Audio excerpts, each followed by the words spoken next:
Yo les trashers, un jeu où vous combattez des immenses créatures à dos de dragon, ça vous dit? Ça a l'air sympa, hein? Eh ben non, ça c'était Scalebound, un titre plein de promesses qui a été annulé récemment. Annulé totalement, donc aucune chance de voir un jour ce jeu sur nos consoles. Mais il est pas seul à avoir été stoppé net durant le développement. Aujourd'hui on va aller à la découverte de tous ces jeux qui nous avaient bien hypés, mais qui se sont fait tuer dans l'œuf. Donc comme j'en parlais, premier jeu Scalebound, un action RPG développé par Platinum Games. C'est eux qui ont fait les Bayonetta ou Vanquish. Tout le concept du jeu se basait sur la relation entre un jeune homme et son dragon, un peu à la Eragon. On contrôle le héros donc, mais on peut donner des ordres à notre bestiole, la personnaliser, l'upgrader et même lui monter dessus. Fait intéressant, la mort du dragon amenait la mort du héros et vice versa. On pouvait aussi se transformer en créature mi-homme mi-dragon pour taper comme un sourd et le jeu pouvait se jouer jusqu'à 4 en coop. Le développement commença en 2013 avec la volonté des créateurs de créer un jeu plus casual dans l'esprit que genre Bayonetta. Les combos sont moins exigeants et là où chez Platinum l'aspect technique est souvent peu ouf, un effort a été fait ici. Cependant, à mon avis, le jeu manquait clairement de patates et semblait assez mou du slip. Enfin bon, c'était une exclu Microsoft et beaucoup l'attendaient comme le Horizon de la Xbox One. Qu'est-ce qui a foiré alors? Bah les raisons réelles n'ont jamais été communiquées, mais on parle de relations tendues entre Platinum et Microsoft, de développeurs mis au repos forcé car totalement surmenés, et des retards qui amènent des coûts supplémentaires. Pourtant, il semblait pas si loin d'être fini vu les vidéos de gameplay. Et ça montre un gros problème qu'a Microsoft sur cette génération. Soit ils investissent beaucoup d'argent dans des jeux qui feront peu de ventes pour essayer d'exister face à la PS4 qui se vend beaucoup mieux, soit ils laissent tomber et misent tout sur la prochaine génération. Je pense qu'on sait quelle option ils ont choisi finalement. Et l'annulation du prochain jeu de la liste va dans ce sens. On continue donc avec un autre jeu annulé assez récemment, Fable Legend, un préquel à la célèbre trilogie du fantasque Peter Molineux et sa team. Le jeu devait se dérouler des centaines d'années avant le premier Fable, une époque sans technologie où la magie prime. Présenté en grande pompe à l'E3 2014 avec une bêta en fin d'année, le jeu devait relancer la saga qui a perdu son image de marque après un épisode Kinect qui valait ce qui valait. Le jeu se présentait comme un action RPG en coop où chaque héros avait ses propres armes et caractéristiques. Les combats semblaient un peu mous mais sympas, l'univers était très coloré, on voyait direct qu'on était dans Fable quoi. Et en plus il y avait un twist, on pouvait jouer le grand méchant et donc tendre des pièges aux autres joueurs, leur envoyer des ennemis, faire combattre des boss, un peu comme dans un Dungeon Keeper. Mais le jeu a été retardé à plusieurs reprises. On était sur un développement compliqué qui traînait en longueur. Le jeu est passé d'un modèle payant classique à un free-to-play avec microtransactions, pour dire à quel point les choses étaient pas claires chez les devs. Alors là non plus on sait pas les raisons exactes de l'abandon, mais comme je l'ai dit, la saga Fable a déjà perdu son aura depuis longtemps. Microsoft a pas dû vouloir mettre des tonnes de thunes dans un truc qui marcherait sûrement pas si bien que ça. Lionhead, le studio de développement mythique des Fables, n'a pas survécu à cette annulation et a été fermé par Microsoft un mois plus tard. L'avenir de la licence est donc très sombre. On part sur un projet plus ancien avec Gotham by Gaslight, un jeu Batman qui devait s'inspirer du comic du même nom dans lequel on trouve notre homme chauve-souris dans un univers parallèle. L'action se déroule ici à Gotham comme d'habitude, mais au 19e siècle cette fois, dans un univers steampunk. Il suffit de voir le logo quoi. Ici l'ennemi n'est pas le Joker mais Jack l'Éventreur, le célèbre tueur en série anglais de passage à Gotham pour foutre la merde. On sait très peu de choses du jeu qui semblait juste à l'état de prototype, mais tout ce qu'on y voit avait de quoi hyper, rien que pour le rendu de la cape qui, faut se l'avouer, très stylé. Et en plus un Batman dans un univers steampunk, et ça serait pas genre trop la classe. Mais gros souci, THQ, l'éditeur du jeu, n'avait pas les droits sur la licence Batman. Alors on sait pas s'ils ont juste pas réussi à les avoir, ou s'ils sentaient que finalement l'investissement valait pas le coup. En tout cas ça fait pas mal penser à la série des Arkham, ça serait pas étonnant qu'il soit basé là-dessus. On peut d'ailleurs trouver un costume Gaslight dans Arkham Origins, et on notera que ce Batman version 19e siècle apparaît aussi dans Lego Batman 3 et dans Infinite Crisis, le MOBA totalement oublié avec les super-héros de DC Comics.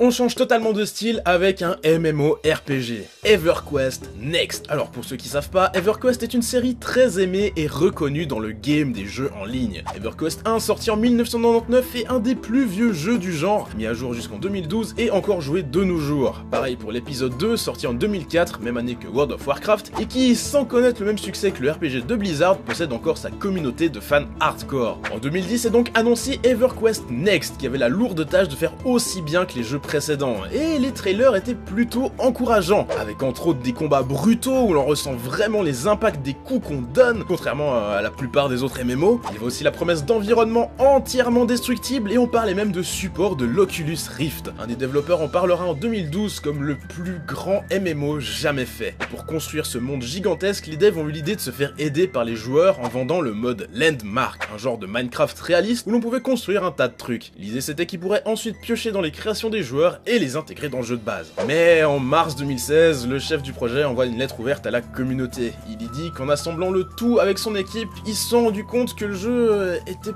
pas fun et qu'il n'atteindrait jamais les espérances des fans. Mais il promet de ne pas laisser tomber la franchise EverQuest. Ouais, ça m'étonnerait pas que le projet était tout simplement bien trop ambitieux pour l'équipe.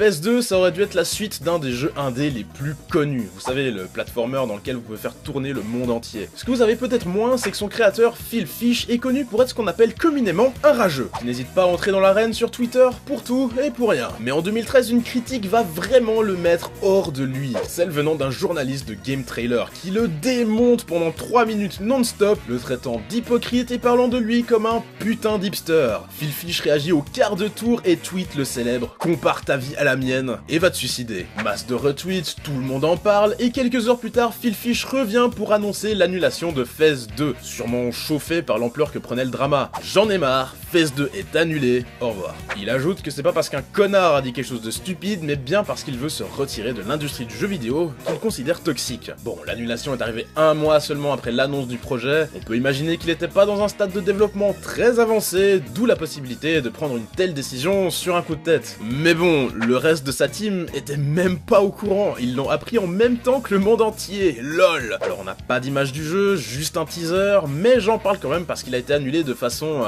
très originale. On continue avec un jeu d'infiltration, StarCraft Ghost, annoncé en 2002. Le jeu devait abandonner la forme classique en mode RTS de la série pour se concentrer sur un seul personnage, Nova, une espionne Terran d'élite. Et dès l'annonce du jeu, les fans sont tombés sous son charme. On se demande pourquoi. Alors Ghost se présentait comme un TPS d'infiltration classique, donc accès à de l'invisibilité, à des infrarouges, plus à des pouvoirs psychiques car Nova est un peu spécial. Il devait aussi y avoir un mode multijoueur, là aussi du classique, match à mort, capture de drapeau, on connaît la musique. Mais évidemment si je parle du jeu, c'est qu'on le verra jamais. En 2006, Blizzard annonce l'avoir gelé et c'est qu'en 2014 qu'il confirme que le projet est bien abandonné. Des gros soucis de développement en sont sûrement la cause, il y avait eu plusieurs retards et même un changement total de la team de développement en 2004. Le jeu semblait pourtant bien avancé et on avait même eu droit à une cinématique d'intro de 6 minutes dans le plus pur style de Blizzard. Mais même si le jeu est jamais sorti, son héroïne Nova est entrée dans l'univers de la société. Un livre a été écrit sur son histoire et on peut l'incarner dans Heroes of the Storm et StarCraft 2 dans un DLC. On peut carrément trouver sa tombe dans World of Warcraft et il y a même un fantôme d'elle. Vous savez, comme le titre du jeu devait être Ghost, fantôme, trop marrant. On passe à un survival horror, Silent Hills, qui devait redonner ses lettres de noblesse à la série Silent Hill. Et ça semblait très bien parti. Déjà, avec un casting de folie. Hideo Kojima des Metal Gear Solid aux commandes, épaulé par le réalisateur Guillermo del Toro, à qui on doit les Hellboy et Pacific Rim entre autres, et l'acteur Norman Reedus, Daryl Dixon dans Walking Dead, qui devait donner ses traits au personnage principal. La série Silent Hill était pas au sommet de sa forme, et ça a fait super plaisir aux fans de la voir revenir dans une bonne direction. Une ambiance géniale et oppressante. Ouais, ça faisait bien peur comme il faut. Une démo est sortie et elle a reçu un accueil extrêmement positif des joueurs comme de la presse. Mais très vite, le projet commence à sentir le roussi, quand la relation entre Kojima et Konami, les éditeurs, se tend. Situation compliquée qui finira par le départ de Kojima de la société. Silent Hill s'est finalement annulé en avril 2015 et ça a eu l'effet d'une bombe sur internet, suivi d'une haine violente des fans envers Konami. Les gens attendaient vraiment ce jeu. Même la démo a été retirée, c'est plus possible d'y jouer légalement. Mais bref, c'est bien les conflits incessants entre Kojima et Konami qui semblent avoir tué le projet. Del Toro ira même jusqu'à déclarer que cette annulation n'a aucun putain de sens et fuck Konami, qui lança un hashtag d'ailleurs.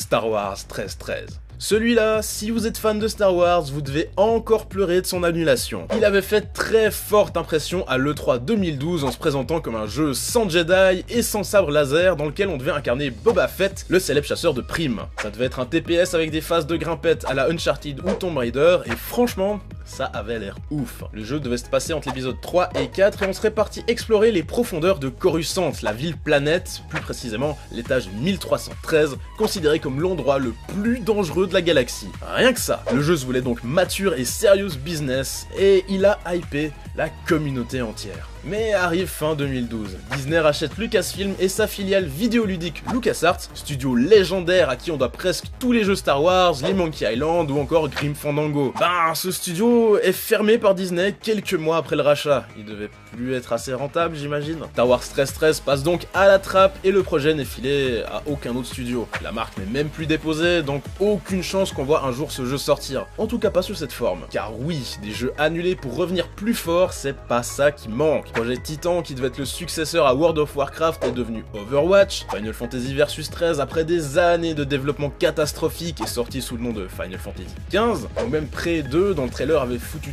tout le monde sur le cul à son annonce. On sait désormais qu'il s'appellera simplement Prey, donc un reboot de la série. Alors évidemment, impossible de parler de tous les jeux annulés. Déjà parce que la plupart du temps, les annulations sont gardées secrètes. On n'a pas idée du nombre de projets stylés qu'on ne verra jamais. Mais j'ai essayé de vous faire une sélection sympa qui montre quels peuvent être les soucis quand on veut sortir un gros jeu. Annulation stratégique, problème de droit d'auteur, yeux plus gros que le ventre, pétage de plomb, développement compliqué et coûteux, relation tendue entre créatif et éditeur, autant d'obstacles à la sortie d'un jeu sans souci. Alors la prochaine fois que vous jouerez un bon jeu, ayez une petite pensée aux teams de dev qui l'ont rendu possible. Allez les amis, c'est tout pour moi. Si ça vous a plu, je vous invite à mettre le fameux pouce bleu des familles et à vous abonner si c'est pas déjà fait. Quant à moi, je vous dis à très bientôt.